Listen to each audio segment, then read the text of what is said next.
मैं आईना हूं, दिखाऊंगा दाग चेहरों के। दर्द की हद से गुजारे तो सभी जाएंगे, तैरे या डूबे किनारे तो सभी जाएंगे। कभी कभी मन करता है नजीब की माँ से पूछूं, कभी कभी मन करता है कि तबरेज अंसारी की विधवा से पूछूं। हम आतिशे सोजा में भी हक बात कहेंगे, हम आतिशे सोजा में भी हक बात कहेंगे, कुंदन की तरह दहर में ताबिंदा रहेंगे। तारीख बताती है कि हर दौरे सितम में हम जिंदा थे, हम जिंदा हैं, हम जिंदा रहेंगे। आज संसद में इमरान प्रतापगढ़ी का जज्बाती भाषण को पूरा जरूर सुनिएगा। भाषण के दौरान इमरान प्रतापगढ़ी ने पार्लियामेंट के उच्च सदन में नई नई शायरियां पढ़ी। पूरा सदन तालियां बजाने लगा, पूरा सदन हंगामा करने लगा। बेशक मैं आईना हूं, दिखाऊंगा दाग चेहरों के, जिसे बुरा लगे वो सामने से हट जाए। आज देश की संसद में मॉब लिंचिंग के शिकार पीड़ितों के लिए इमरान प्रतापगढ़ी आवाज उठा रहे थे, देश की बेटियों के लिए आवाज उठा रहे थे, तो पूरी भाजपा हंगामा कर रही थी। लेकिन इमरान प्रतापगढ़ी का फर्ज है कि वो मजलूमों की आवाज बनकर बोले। जो काम वो मुशायरे के मंच से करा करते थे, वो काम उन्होंने पार्लियामेंट के उच्च सदन में पहुंचकर आवाज उठा रहे हैं। डीएल गोल्डन न्यूज चैनल पर अगर आप पहली बार आए हो तो चैनल को सब्सक्राइब करने के बाद वीडियो को लाइक करना बिल्कुल ना भूलें। आइए देखते हैं इमरान प्रतापगढ़ी का पार्लियामेंट के उच्च सदन में दिया गया भाषण को सुनते हैं। इमरान प्रतापगढ़ी के लिए प्यारा सा कमेंट जरूर करिएगा।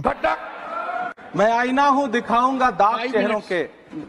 मैं आईना हूं, दिखाऊंगा दाग चेहरों के, जिसे बुरा लगे वो सामने से हट जाए। सभापति महोदय, दुनिया के सबसे बड़े लोकतंत्र का महापर्व चुनाव गुजर चुका है। कांग्रेस मुक्त भारत का नारा लगाने वाले प्रधानमंत्री जी अपनी पथराई आंखों से किंग कर्तव्य विमूढ़ होकर समीक्षा में लगे हुए हैं कि आखिर कसर कहां रह गई। सभापति महोदय, सारे प्रहसन किए गए, भाषाई मर्यादा को तार तार किया गया, एक पूरी कौम को घुसपैठिया पुकारा गया, मछली, मंगल सूत्र, भैंस से होते हुए मुजरा जैसे शब्दों से भाषणों को सजाया गया, चुने हुए मुख्यमंत्रियों को जेल भेजा गया, महाराष्ट्र में राजनीतिक दलों को तोड़ा गया, उनके सिंबल छीने गए, चाहे वो शिवसेना हो, चाहे वो एनसीपी हो, विपक्ष के सबसे बड़े दल के बैंक अकाउंट को फ्रीज किया गया। उसके बाद मोदी सरकार चुनाव लड़ने के लिए जनता के दरबार में गई, लेकिन वाहरी जनता ने दिखा दिया कि दर्द की हद से गुजारे तो सभी जाएंगे, दर्द की हद से गुजारे तो सभी जाएंगे, तैरे या डूबे किनारे तो सभी जाएंगे, कोई कितनी भी बुलंदी पे चला जाए मगर आसमानों से उतारे तो सभी जाएंगे। जनता ने दिखा दिया इस देश की। मैं महामहिम राष्ट्रपति महोदया के भाषण पर चर्चा करने के लिए, अभिभाषण पर चर्चा करने के लिए यहां खड़ा हुआ। सरकारी भाषण की मजबूरियां होती हैं, सरकार की तारीफ करनी पड़ती है, लेकिन जिस एक शब्द के इर्द गिर्द पूरा भाषण बुना गया था वो था अमृतकाल। सभापति महोदय, छात्र नौकरी मांगने पर लाठियां खा रहे हैं, 2 जून की रोटी मुहाल है, पेपर लीक ने लाखों छात्रों का भविष्य चौपट कर दिया है और देश को बताया जा रहा है कि अमृतकाल आया है। कभी कभी मेरा मन करता है कि मणिपुर में निर्वस्त्र करके घुमाई गई बेटियों से पूछूं कि अमृतकाल आया है या नहीं आया है। कभी कभी मेरा मन करता है सभापति महोदय कि देश के लिए ओलंपिक लाने वाली बेटियां जो इसी जंतर मंतर पर घसीटी गई, उनसे पूछूं कि अमृतकाल आया है कि नहीं आया है। कभी कभी मेरा मन करता है कि रात के 2 बजे बिना परिवार की मर्जी के हाथरस में जलाई गई उस दलित बिटिया जो बलात्कृत थी, उसको स्वर्ग में संदेशा भेजूं और उससे पूछूं कि आया हुआ अमृतकाल तुम्हें दिख रहा है या नहीं दिख रहा है। कभी कभी मन करता है कि मैं बिल्किस बानो से पूछूं कि देश में आया हुआ अमृतकाल तुम्हें नजर आ रहा है या नहीं आ रहा है।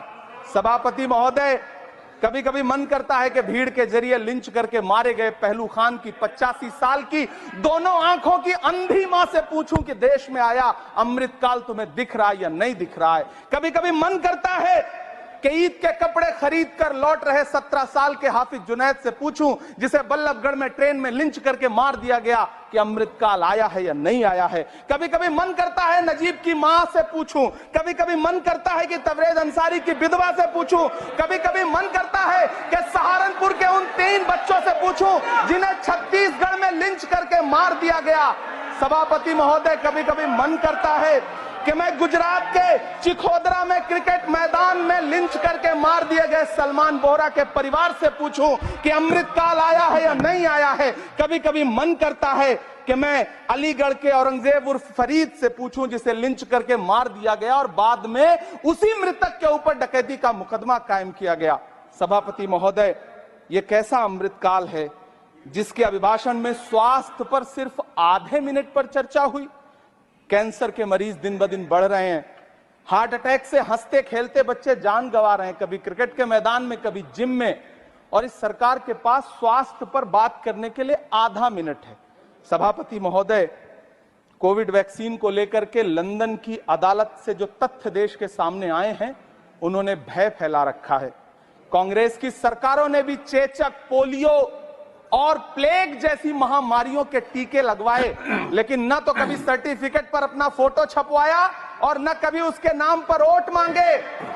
कांग्रेस की सरकारों ने यह किया है, लेकिन इन सरकारों ने क्या किया है, मोदी जी ने क्या किया है कि राजनीतिक दलों को तोड़ा और तोड़ करके चुनाव लड़े, और चुनाव लड़ने के बाद भी आशातीत सफलता प्राप्त नहीं हुई है।